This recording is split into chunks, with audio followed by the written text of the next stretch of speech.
Hai, Sobat Viral.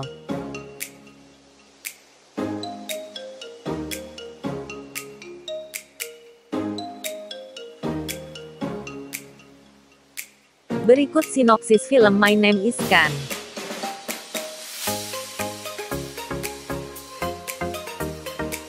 Sebelum lanjut jangan lupa subscribe, like, tekan tombol lonceng dan share.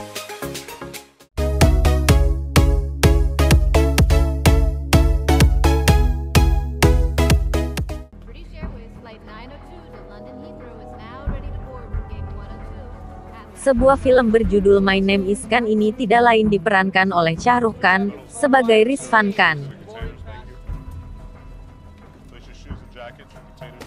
Film ini diawali dengan setibanya Khan di airport di Amerika. Ketika berada di ruang pemeriksaan barang, seseorang mencurigai perilaku aneh Khan dan melaporkannya. Tiba-tiba dipanggil petugas airport untuk dimintai keterangan. Di sana Khan menjawab apa adanya bahwa tujuan Khan adalah untuk menemui Presiden George W. Bush di Washington DC untuk memberitahu beliau bahwa namanya adalah Khan dan dia bukanlah seorang teroris. Setelah Khan diperiksa oleh para petugas, akhirnya ia diizinkan untuk pergi. Berhubung kehabisan uang, terpaksa Khan harus pergi ke kediaman Presiden dengan naik bis meskipun harus menunggu hingga esok pagi. Di halte terminal itu ditulislah bait demi bait ungkapan hatinya tentang seseorang bernama Mandira.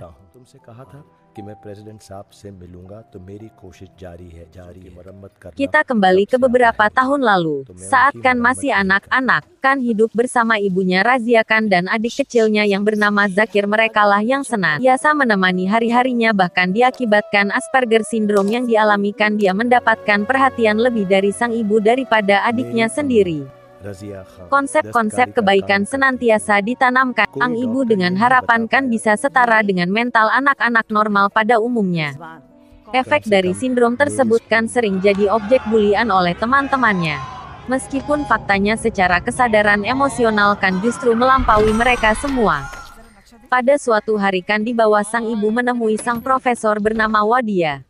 Awalnya Pak Wadia sempat menolak, namun, setelah menyaksikan kecerdasan Khan, akhirnya, Pak Profesor pun menerima dia sebagai muridnya. Hal itu terbukti ketika bencana banjir melanda pemukiman di sana dan ternyata Khan mampu mengatasinya. Momen ini sontak membuat gurunya kagum bercampur haru atas kecerdasan yang dimilikinya itu. Sementara itu Zakir yang kini sudah lulus SD, dia mulai merasa iri atas kakaknya. Namun, dengan penuh kearifan sang ibu berusaha meluruskan atas kesalahpahaman itu meskipun sepertinya Zakir belum bisa menerimanya.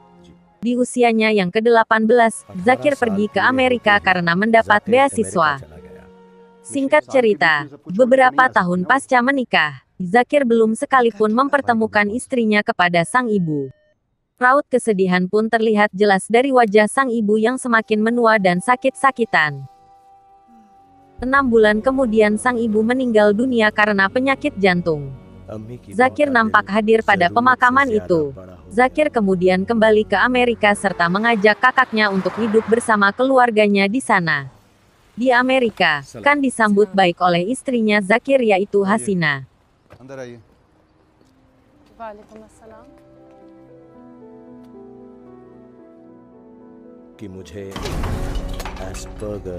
Namun, kebisingan kota dan banyak ditemui corak warna kuning di sana, justru membuatnya ketakutan. Dan karena sangat tidak menyukai hal-hal tersebut, beruntung Hasina yang juga dosen ilmu psikologi ini paham betul dengan kondisi kakak iparnya itu. Hasina lah yang pertama kali mengetahui bahwa kakak iparnya itu mengidap sindrom Asperger. Hasina berhasil membuatkan sedikit bisa beradaptasi dengan lingkungan di sana. Di sisi lain, Zakir pun sadar bahwa di balik kelemahannya itu, ternyata Khan masih bisa mengungkapkan perasaannya. Suatu ketika, Zakir mulai memperkenalkan kakaknya tentang kesibukan kantornya dan Khan pun siap mencoba untuk mempromosikan produk kosmetik buatan Zakir yang bernama Herbal Mehnas. Esok harinya, Khan mulai memberanikan dirinya sebagai sales produk Herbal Mehnas dengan caranya sendiri sebagai pengidap sindrom Asperger. Namun ketika mau menyeberang jalan, tiba-tiba warna kuning zebra cross kembali memanggil rasa takut Khan. Ditambah suara bising Bitstream yang hampir saja menabraknya. Situasi tersebut membuat seorang pemilik salon rambut melerai keributan itu. Sementara Kan baru menyadari telah kedatangan bidadari cantik baginya. Namun tiba-tiba aliran darah Kan berdebur keras ketika si bos nan elok dan baik hati itu mengetahui kedatangannya sebagai pramuniaga yang baik di salon itu. Kan disambut si bos dengan baik pula. Dia bernama Mandira. Dia memang cantik. Setelah beberapa hari mengenal Mandira, Kan mulai terpaut hati dengannya. Hingga suatu saat tepat di depan salon itu, Kan nekat mengungkapkan perasaannya tanpa menghiraukan kekurangannya. Bahkan meskipun berbeda agama sekalipun, Kan siap menjalani hidup bersamanya dan bersama anak dari suami pertama Mandira yang bernama Samir. Keputusan ini sempat mendapat kecaman keras dari Zakir, namun Kan yakin bahwa yang membedakan manusia hanyalah baik dan buruk perilakunya. Sehingga tak ada alasan bagi siapapun untuk melarang Kan melakukan maksud baiknya. Sampai tiba di hari pernikahannya, Hasanah datang memberikan doa restu. Mereka pun nampak menyatu dalam kedamaian kendati perbedaan keyakinan setelah melatar belakangi keduanya. Kebahagiaan Mandira saat ini turut dirasakan pula oleh sahabatnya yaitu Sarah bersama suaminya yang juga sebagai wartawan dan anaknya teman sekelas dengan Samir. Mereka selalu datang di setiap acara keluarga Mandira.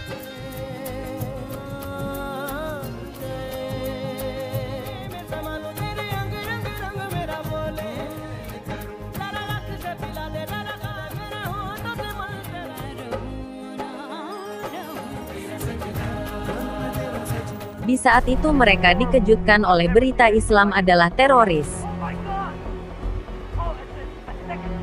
Semenjak peristiwa itulah pemerintah Amerika dan masyarakat mulai antipati terhadap Islam sekaligus menganggap Islam sebagai agama yang kejam dengan penuh radikalisme. Hal ini menunjukkan sejarah baru dunia barat yang telah dimulai yang ditandai dengan tragedi pada tanggal 11 September tahun 2001. Imbasnya adalah membuat umat Islam di sana menjadi tak nyaman sehingga mereka pun tak luput dari serangan teror penduduk dan Muslim sebagai dari kebencian mereka. Begitupun yang dialami Hasina ketika ia harus rela melepas mahkota jilbabnya demi keselamatan sebagai kakak datang dan berusaha menenangkan Zakir atas yang menimpa Sina. Hari-hari berlalu dengan rasa cemas yang ada. Tiba-tiba mendengar kabar buruk bahwa suami Sarah tewas saat meliput konflik bersenjata di Afghanistan. Sebagai sahabat, Kan dan Mandira turut berduka atas kematian Mark. Namun setelah itu Riz bersikap dingin berubah secara drastis dan dia selalu berpaling dari Samir seperti menyimpan sebuah dendam. Hal itu terbukti ketika pertengkaran kecil di antara mereka, dan Riz menganggap bahwa kekejaman Islam itulah yang menyebabkan ayahnya terbunuh. Sialnya sekumpulan anak remaja datang justru malah melampiaskan kebencian yang sama kepada Samir, maka terjadilah perkelahian hebat. Samir dikeroyok dan dianiaya hingga tewas. Sempat dilarikan ke rumah sakit namun sayangnya Samir tak tertolong. Kejadian tersebut membuat Mandira sangat terpukul. Tentunya bukan hanya Mandira tetapi juga Kan di mana dia sudah menganggap Samir seperti anaknya sendiri. Hanya karena Samir seorang Muslim, hidupnya direnggut karena kebencian orang-orang kepada Islam.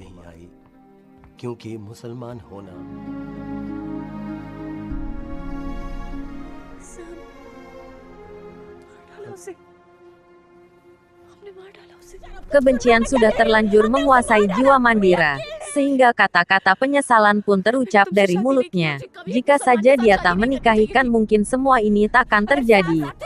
Namun kedewasaan sikap Kan terlihat ketika menerima kenyataan ini dengan ketulusan. Meskipun dia harus angkat kaki dari kehidupan Mandira, untuk membuktikan pada dunia barat bahwa dirinya adalah Kan, dan dia bukan seorang teroris. Kan pun mengambil perkataan istrinya dengan serius lantas memutuskan sebuah perjalanan jauh untuk menemui Presiden George W. Bush. Setidaknya langkah ini dapat sedikit merebus kepedihan atas kematian Samir, sekaligus meyakinkan Mandira bahwa Islam adalah kedamaian bagi semesta dan tak ada sedikit pun yang salah dengan Islam. Perjalanan yang sangat jauh tak membuatkan hilang harapan untuk bisa bertemu Presiden.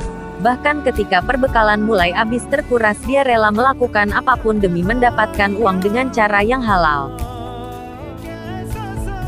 Di sana akan berusaha mengemukakan tentang identitas Islamnya dengan sikap-sikap ketaatan melakukan sholat. Hal tersebut membuat kagum seorang Kristiani dan sepasang Muslim yang baru saja dikenalnya di sebuah restoran itu. Sebagai Muslim, dia yakin bahwa sholat tidak bergantung pada situasi atau pada siapapun, melainkan hanya bergantung pada keyakinan penganutnya. Di sisi lain, Mandira terus berusaha mengungkap kasus di balik terbunuhnya Samir. Namun selama 6 bulan penyelidikan, pihak kepolisian tidak menemukan bukti terkait pembunuhan Samir, bahkan bermaksud menutup kasusnya. Alhasil Mandira kecewa dan bertekad untuk menemukannya sendiri.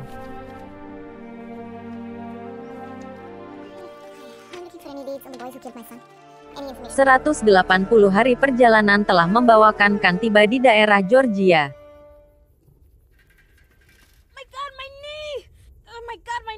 Di mana dia disambut seorang ibu bernama Mam Jenny. Setelah ia menolong anaknya yang terjatuh. Suatu hari pada sebuah upacara mengenang pejuang yang gugur pada Perang Irak, dan putra sulung Mama Jenny termasuk pahlawan yang gugur saat itu.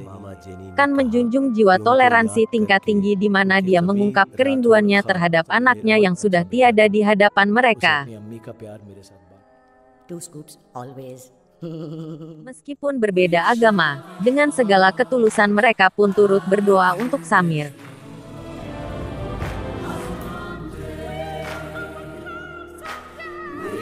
Singkat cerita, Khan sudah tiba di Los Angeles dan akan mengunjungi sebuah kampus ternama di sana. Namun ketika hendak berdoa di sebuah masjid, Khan tak sengaja mendengar diskusi seorang imam Dr. Faisal Rahman dengan mengutip kisah Nabi Ibrahim yang tatkala beliau mengorbankan Nabi Ismail anaknya di jalan Allah.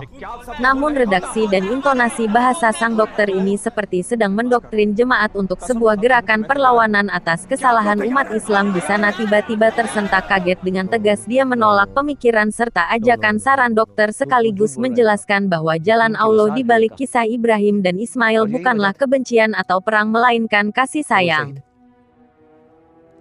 आप झूठ बोल रहे हैं, आप झूठ बोल रहे हैं। Doctor Faisal Rahman is a liar. अजनबी कौन था? मैं झूठ नहीं बोल रहा हूं। आप झूठ बोल रहे हैं। हालात की मांग है कि हम यहाँ इस वक्त। देखिए, मैं आपको सब बता सकता हूं। देखिए भाईजान, आप भी बता दीजिए कि वो था कौन। Khan sempat menginformasikan penemuan tersebut untuk diketahui FBI. Kemudian Khan berbaur dengan massa untuk bertemu presiden.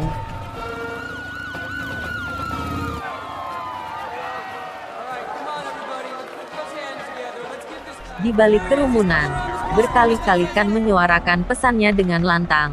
Hal tersebut sontak menarik perhatian seorang promedia BBC News, namun faktanya, perkataan Khan justru memancing kesalahpahaman massa dan tim pengamanan saat itu. Akhirnya Khan pun ditangkap petugas atas dugaan terindikasi teroris.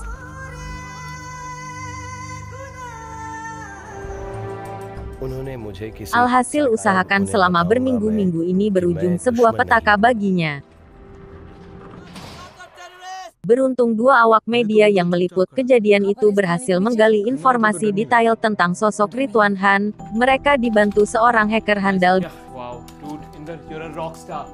dan kepala pimpinan redaksi BBC News yang juga sebagai pengacara. Akhirnya mereka pun berhasil menyiarkan berita secara lain sebagai klarifikasi bahwa berdasarkan data dan fakta Ridwan Khan tidak bersalah. Berbagai pihak terkait telah merespon baik siaran tersebut sehingga akan difasilitasi untuk menyampaikan penemuan terduga teroris pemimpin Dr. Faisal Rahman kepada EFI. Dari pelaporan itulah akhirnya Khan dibebaskan tanpa syarat.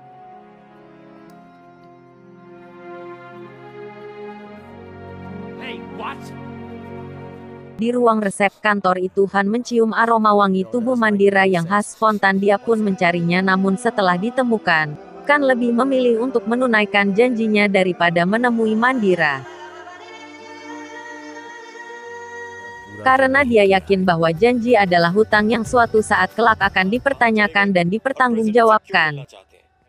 Sebelum kejadian tersebut viral di media Amerika, sosoknya yang menginspirasi banyak orang secara perlahan menggugah rasa percaya diri umat Islam di sana atas identitas agama mereka.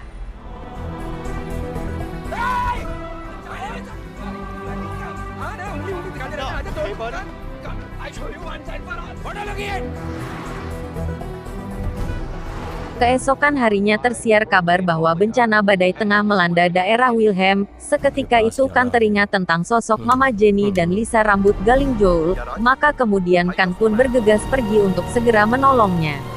Ternyata benar permukiman kecil itu tinggal tersisa puing-puing reruntuhan yang hampir karam ditelan banjir. Mereka yang selamat melindungi diri di balik atap bocor gereja tua. Kan yang lebih dulu tiba di sana turut membantu memperbaiki gereja dengan segenap ketulusan hatinya. Rizvan, what are you doing here?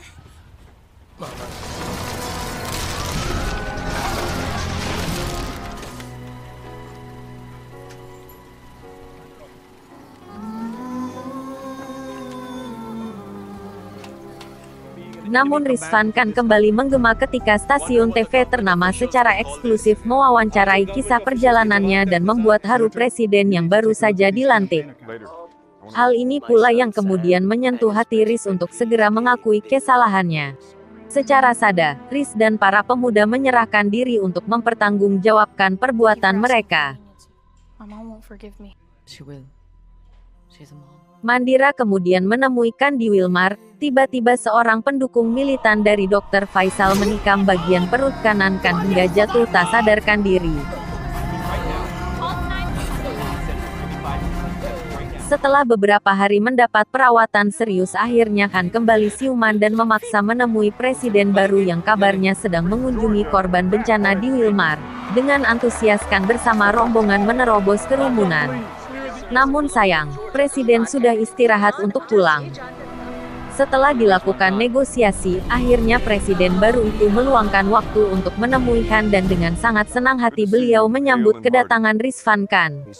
Dengan pertemuan penting ini tunai sudah janji seorang Kan untuk istri dan mendiang anaknya Samir Kan. Anything else, Rizwan? Yes. Thank you. Thank you. Terima kasih telah menonton video ini sampai selesai. Sampai jumpa lagi di video selanjutnya.